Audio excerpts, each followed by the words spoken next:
spelling. Okay. Somebody's got to stand on this. Yeah, I'm wrong. Okay. I'll stand with you, Madison. Thank you, sir. And over there hiding. Can't be that is worse. Okay, we'll have Deborah Rusnak, DeBraRusnak, Chief Snuffer, Snuffer, Madison Tuck, Madisontuck,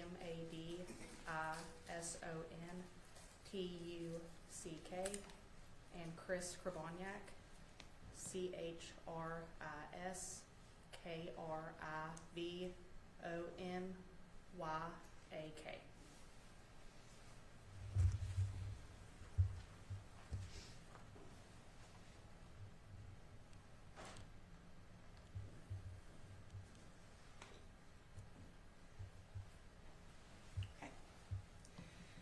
So I'd like to start out by saying I could not be more proud of the work that my office has done alongside the Kanawha County Sheriff's Office.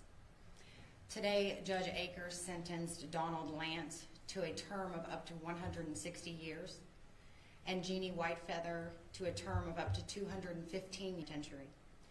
The court further ordered each of those defendants to pay $280,000 each in restitution. You know, I've said before, and I'm going to say it again, our attorneys and staff work the most difficult cases, and especially those involving child victims. We are all grateful that the court handed down the sentence that we had all hoped for. It nearly ensures that neither of these defendants will ever breathe free air again. The resilience of children involved in this case is absolutely astounding. My heart goes out to them, and I'm grateful that my attorneys and the members of the Kanawha County Sheriff's Office are dedicated to the pursuit of justice and dedicated to doing the right thing every time. The outcome of this case is a victory for the citizens of Kanawha County and a victory for justice. I think my attorneys, Madison Tuck and Chris Krivoniak, have a couple of words as well. Thanks, boss. We do appreciate everybody's assistance in this case. I want to thank Ms. Rusnak and the office for providing the resources we needed to take on this case. It meant we had to shuffle around a lot of people and a lot of assets to let us focus on it. I want to also thank the Sheriff's Department. They put together a solid case that enabled us to take it from there and prosecute. But they also stayed with us and continued to work on the case as we needed or as they needed. And we couldn't have done it without them. The West Virginia Fusion Center was key. This case was had so much data and so many pages of information. Jack Lucart's shop at the Fusion Center was instrumental in helping us get through the digital data and to understand the finances.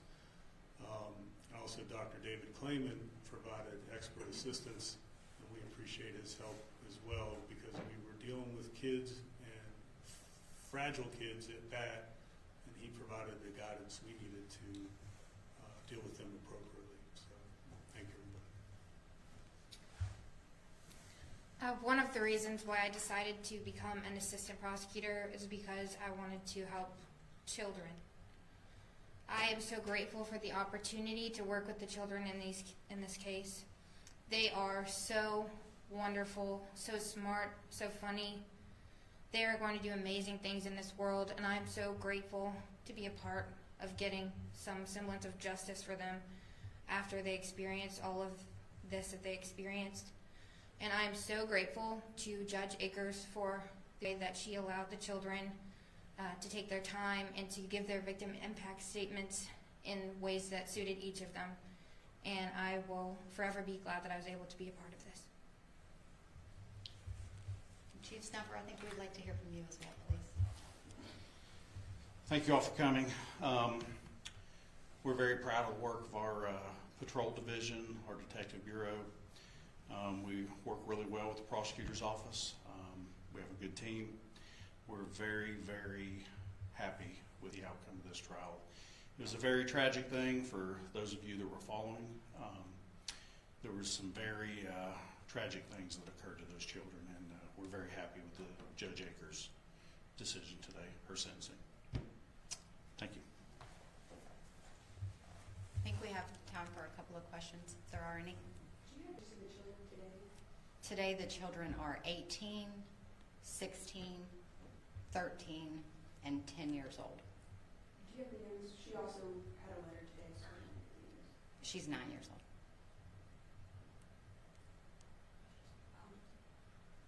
How did y'all calculate the restitution amount?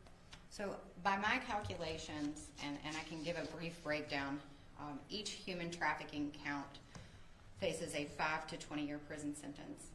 That's an indeterminate sentence, as are most of these, with the exception of the civil rights violations. Each of the civil rights violations are up to 10 years each. The judge did sentence them to the max of 10 on each. The use of a minor child in forced labor charges are 3 to 15 years each. The gross child neglect charges are 1 to 5 years each. And the child abuse caused bodily injury are 1 to 5 years each as well. By my calculations, which I'm terrible at math, so I'm going to qualify that here, Donald Lance will receive a sentence of 36 to 160 years, and Jeannie Whitefeather is 49 to 215 years. The low number would be the parole eligibility date. I'm sorry, I was asking about the 280,000, I think each. I'm sorry, the restitution Yeah, how amount. did that? You want to talk about I can. Yeah. So for restitution, we looked at the likelihood that the kids might need some treatment or counseling or medical treatment in the future. And we just tried to run numbers that were reasonable based on the circumstances, but we took the cost of a visit to the doctor and assumed a certain number per year over a period of years, and that's how we came up with the number. But it's forecasting likely expenses that they'll face in the future. And then, when you heard the news and the sentencing come down, what was you guys' reaction for Madison and Chris? I felt happy that the system worked the way that I know that it can, the way that I come to work every day and try to participate in. It made me hopeful for the future, for the children, and for West Virginia, a state that I love. Yeah, those are big sentences. And the conduct was unique, an extra, it reached a level that we don't often see in ways that we don't usually see. So I was impressed with the way the judge compared it to other crimes that she's run into and that we've run into, and explained to the defendants that this is just as bad. When you look at why they did what they did and how they did those things, I think they earned the sentences they received. And then for Anna, you were there when this all happened. You were there in October 2023 when you knocked on these doors and particularly saved these children. What was your reaction when you heard the news after testifying, going through this whole process and seeing it all? Just to clarify, our road patrol and Detective Alford were there when they actually made entry and encountered the first two children. And I was doing some paperwork, doing the search warrant, so I arrived later. But after that, a lot of my involvement included watching some Arlo videos that were really hard to watch. I know the jury and the media saw those videos. It was very, very hard to watch. So in the end, I kind of echo what Madison said. I feel that justice was served. I was happy with what Judge Akers did. I know at the time of the trial, the oldest boy was receiving inpatient mental health treatment. Is it so accurate to say that? I'm not inclined to discuss that. Any other questions? You know, I think Madison really summed it all up when she said, this is why we come to work every day.